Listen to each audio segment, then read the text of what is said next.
Si je prends la parole aujourd'hui, je la prends parce que je joue ici un double rôle, comme a dit Majesté tout à l'heure.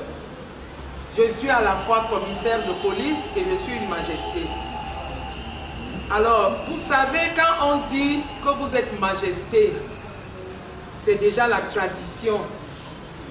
Vous savez, quand on dit commissaire, c'est déjà l'administration. À un moment donné, on a l'impression que cette personne peut mieux jouer le jeu, mais c'est des choses un peu parallèles qui peuvent se retrouver perpendiculaires quelque part. Et c'est la sagesse et l'intelligence qui jouent le jeu.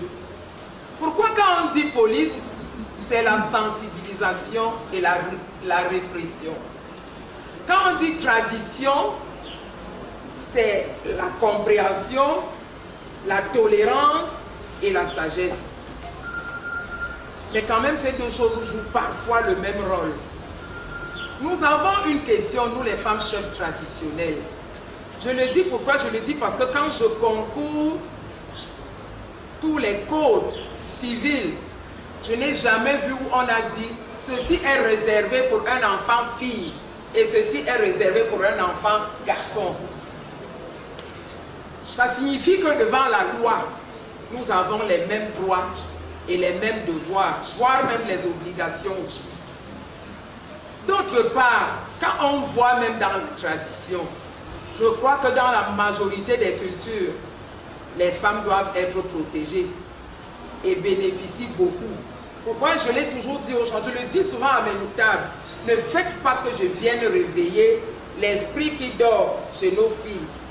Parce qu'on n'a pas dit que lorsqu'on doit partager l'héritage, la fille a droit à 1%, le garçon a droit à 10%. Mais alors, d'où vient cette intolérance que nous avons? Moi, par exemple, je subis comme il n'est pas permis. Parce que moi, je suis bêtise, quelqu'un va te dire « toi, Zouébi, toi, Zouébi », alors que tu es en train de vouloir arranger. Quand tu veux prendre la tradition, maintenant, on va te dire « non, c'est pas comme ça, la tradition veut ceci ». Mais je ne crois pas que la maltraitance soit tolérée, même dans la tradition. Alors, je voudrais parler ici aujourd'hui à Madame le ministre parce que cette intolérance du genre que nous vivons, déjà même, il y a quelque chose que les gens n'ont pas signalé depuis hier. C'est-à-dire quoi? Le mariage des femmes chefs traditionnelles, c'est déjà quelque chose dans la tradition et la culture qui est un peu trop mal vu. Quelqu'un va te dire, qui toi, donc comme je suis assise sur mon trône, je n'ai plus droit au bonheur. Est-ce vrai? D'autre part, dans certains villages même, ils vont plus loin en disant même que s'il faut que tu te maries, c'est toi la femme qui doit aller doter l'homme. Est-ce que traditionnellement, c'est vrai?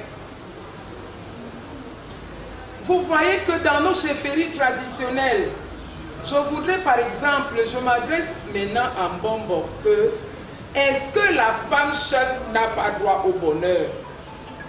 Bon, je ne sais pas si dans les rites, parce que je sais que coutumièrement, on va dire tel rite, la femme ne le fait pas parce qu'elle est femme.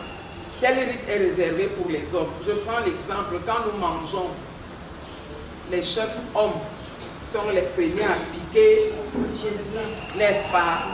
Est-ce que moi je suis chef à part minimale? En dehors du fait que nous nous disions, nous-mêmes les femmes, que non, quand nous sommes avec les hommes, on leur rend leurs droits et leurs honneurs. Mais il n'est écrit nulle part que le chef homme dépasse le chef femme. Parce que c'est pour ça que moi j'ai souvent eu un problème avec ma présidente fondatrice. Moi je lui ai dit, moi non chef, on n'écrit pas FFE. Je suis chef CHEF, point barre. Parce qu'il n'est écrit nulle part que la femme chef, on doit mettre FE. Je ne rivalise pas les hommes. Mais vous allez voir que même lorsque nous passons à table, les femmes se mettent en retrait pour leur donner leurs honneurs, mais jusque-là, nous sommes bafoués. Est-ce qu'il y a quelque chose que les hommes ont fait, que les femmes n'ont pas pu faire? Moi, dans mon village, je suis la première à être commissaire. Pendant que les hommes sont des caporaux, des sergents. Oui. Oui. Ma présidente dit souvent que je suis Molière. Je lui dis c'est ma façon de m'exprimer. Alors je voudrais que, en dehors du fait que nous soyons des femmes civilisées et bien élevées, je voudrais qu'on nous explique bien notre rang dans la société. Aucune femme ne peut se lever. Moi, par exemple, je ne peux pas me lever quand je suis avec un homme et dire que comme je suis chef, toi aussi tu es chef homme. Mais mettez-nous quand même dans un cadre qui sied avec nous et notre rang. Parce que ça fait beaucoup de problèmes lorsque nous nous retrouvons en société. Vous allez voir un enfant qu'on a intronisé, ça fait 2 ans, qui me trouve, moi qui suis là depuis, comme disait la dame tout à l'heure, elle a toujours travaillé avec moi. C'est hier qu'elle me dit, donc tu es aussi chef. Je lui dis oui, quand je suis au bureau, je ne veux pas me dire que je suis chef. Mais alors, bon, essayez de nous édifier et nous donner la place qui est la nôtre dans la société. Je vous remercie. C'est plein, hein? J'ai juste dit